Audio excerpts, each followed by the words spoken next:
उत्तर प्रदेश के कानपुर का बहुचर्चित ज्योति मर्डर केस एक बार फिर सुर्खियों में है।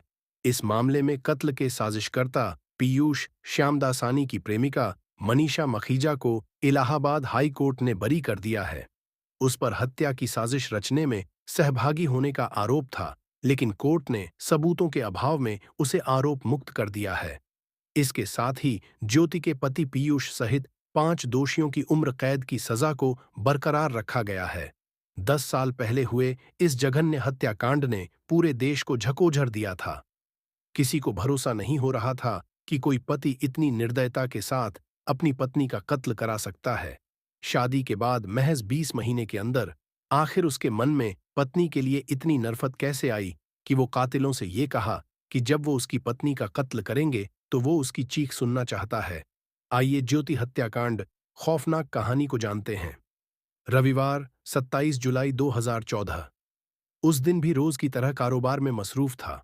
दोपहर का वक्त था, तभी शहर के एक बड़े कारोबारी के बेटे पीयूष श्यामदासानी ने पुलिस को इत्तला दी कि बाइक सवार बदमाशों ने उसकी पत्नी को कार समेत अगवा कर लिया है। उनके साथ मारपीट की गई है।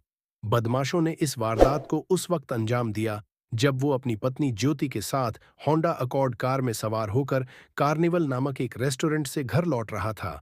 इस घटना की सूचना पुलिस को देने वाला शख्स कोई मामूली नहीं था, बल्कि शहर के अरबपति कारोबारी ओम प्रकाश दासानी का छोटा बेटा था। लिहाजा पूरा पुलिस अमला हरकत में आ गया। शहर भर में पुलिस की गश्त बढ़ा दी गई थी। पुलिस अब पीयूष की कार और पत्नी ज्योति को तलाश कर रही थी। पीयूष का रो रो कर बहुत बुरा हाल था।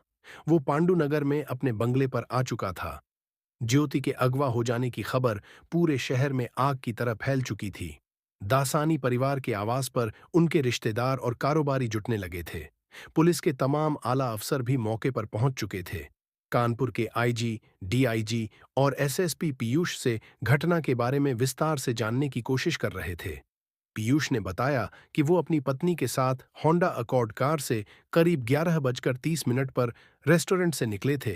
रास्ते में उनकी पत्नी ज्योति ने लॉन्ग ड्राइव पर जाने की बात कही थी। पीयूष उसे मना कर दिया था। ज्योति के दोबारा जिद करने पर पीयूष उसे कंपनी बाग चौराहे से रावतपुर रोड की तरफ ले गया। तभी 4 बाइक सवार अनजान बदमाशों ने उनकी कार रास्ते में जबरन रुकवा ली।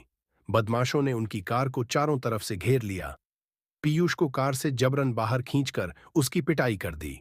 पीयूष ने पुलिस को बताई थी ऐसी कहानी पीयूष के मुताबिक। इसके बाद उनमें से 3 बदमाश उसकी पत्नी ज्योति को उसी की कार में जबरन बैठाकर वहां से फरार हो गए। जब बदमाश ज्योति को अगवा करके ले जा रहे थे तो उसने ज्योति के मोबाइल पर 2 से 3 बार कॉल की थी। तभी किसी ने फोन कॉल रिसीव कर ली। दूसरी तरफ से ज्योति की तेज आवाज आ रही थी। वो बचाओ बचाओ चिल्ला रही थी। बदमाश उसे गाली देते हुए मारने की धमकी दे रहे थे। इसके बाद फोन कट गया। दोबारा फिर कॉल नहीं मिल सकी। पीयूष ने बताया कि उसने रास्ते से गुजरने वाले कई लोगों से मदद मांगी, लेकिन किसी ने उसकी मदद नहीं की। बड़ी मशक्कत के बाद एक बाइक वाले ने उसे लिफ्ट दी और रावतपुर पहुंचा दिया। वहां से पीयूष पुलिस स्टेशन पहुंचा और वारदात की जानकारी दी। इसी बीच उसने अपने पिता और भाई को फोन पर घटना के बारे में बताया। पुलिस के तीनों बड़े अधिकारियों के सामने पीयूष का जब बयान दर्ज किया जा रहा था, तभी दोपहर के 1:30 पर पुलिस ने उसकी होंडा अकॉर्ड कार बरामद कर ली। उसी कार के अंदर ज्योति भी मौजूद थी, लेकिन जिंदा नहीं। मुर्दा उसका कत्ल हो चुका था। उसकी लाश खून से सनी हुई थी। उसका जिस्म किसी तेजधार हथियार से गोदा गया था। कार में इस कदर खून फैला था कि ज्योति के कपड़ों का रंग भी पहचान में नहीं आ रहा था। ये खबर मिलते ही पीयूष दासानी के घर पर कोहराम मच गया। पूरे शहर को पता चल चुका था कि अरबपति कारोबारी की बहू का बेरहमी से कत्ल कर दिया गया है। तमाम बड़े अफसर मौके पर पहुंच चुके थे। पुलिस के पास पीयूष का बयान मौजूद था। कार और पत्नी की लाश भी बरामद हो चुकी थी, लेकिन कातिल और कत्ल की वजह अभी तक पुलिस के लिए पहेली ही थे। पुलिस ने ज्योति की लाश बरामद करने के बाद उसे पोस्टमार्टम के लिए भेज दिया था। वहां पता चला कि ज्योति का कत्ल किसी चाकूनुमा तेजधार हथियार से किया गया था। उसके जिस्म पर चाकू से गोदे जाने के 1 नहीं, 2 नहीं, बल्कि 17 निशान थे। कातिल किसी भी हाल में उसको जिंदा नहीं छोड़ना चाहता था। लिहाजा उस पर एक के बाद एक 17 बार वार किए गए थे, या यूं कहें कि उसके जिस्म को छलनी कर दिया गया था। हर तरफ से खून रिसकर जमता जा रहा था। अभी तक पुलिस के हाथ इस मामले में कुछ नहीं लगा था। हालांकि जांच जारी थी, उधर ज्योति का पोस्टमार्टम हो रहा था। पीयूष और उसका परिवार भी पोस्टमार्टम केंद्र पहुंच चुका था। इस दौरान कुछ पुलिस अफसरों ने गौर किया कि वारदात के वक्त और पोस्टमार्टम के समय पीयूष ने अलग अलग टी शर्ट पहन रखी थी। पुलिस इस हाई प्रोफाइल में छोटी से छोटी बात पर ध्यान दे रही थी। इसी दौरान पुलिस ने उस रेस्टोरेंट की सीसीटीवी कैमरा फुटेज भी खंगाली, जहां वारदात से पहले पीयूष अपनी पत्नी ज्योति के साथ खाना खाने के लिए गए थे।